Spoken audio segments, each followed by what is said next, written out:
அந்த காலத்தில் வெறும் பிஷப்ஸ் தான் இதெல்லாம் படிப்பாங்க. இந்த காலத்தில் சாமியாருங்க படித்தாங்க.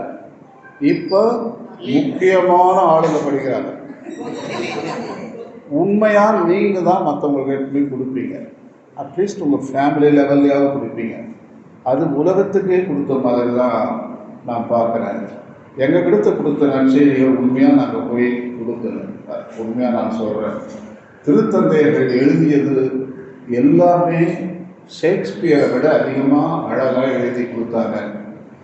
விவசாயிகளை பற்றி எழுதினாங்க, கூலி வேலை பண்ணுறவங்களை பற்றி எழுதினாங்க,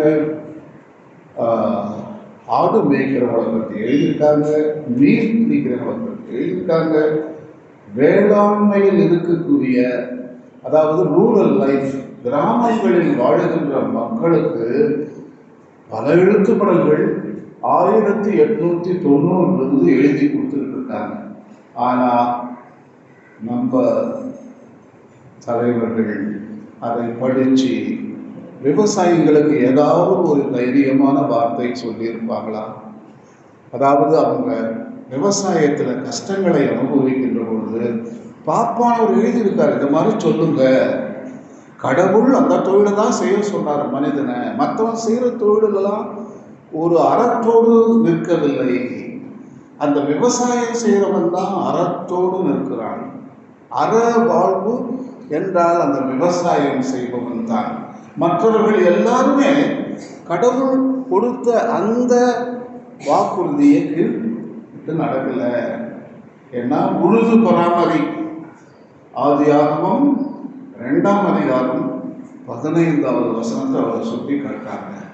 இதுதான் செய்யுங்க. ஆதாம் ஏவாளை கூட்டு வந்து முதல் மனிதர்கள் கடவுள் சொல்றாரு, வேலை நான் ஒன்னே ஒன்று சொல்றேன், உழுது பராமரி, till it and keep it. Yes, 2 வார்த்தை தான் யூஸ் பண்ணுங்க, ஆனால் துஷ்பிரயோகம் பண்ணாதீங்க. இதுதான் இன்றைக்கு ஆங்கிலத்தில் நாம் பார்க்கிறோம் சஸ்டைனபிள் டெவலப்மெண்ட். இன்னைக்கு நீடித்த நிரந்தர வளர்ச்சி என்று சொல்லி இன்றைக்கு 220 நாடுகளும் 800 கோடி மக்களும் ஒரே மந்திரம் தான் ஓதிக்கிட்டு இருக்காங்க, சஸ்டைனபிள் டெவலப்மெண்ட். ஐக்கிய நாடுகள் சபை 1992 இப்போ துபாயில் நடந்த மீட்டிங் 2023 காப் 28 என்று அழைப்பார்கள் அதை. அதுவரைக்கும் ஒரே சொல் தான் சஸ்டைனபிள் டெவலப்மெண்ட்.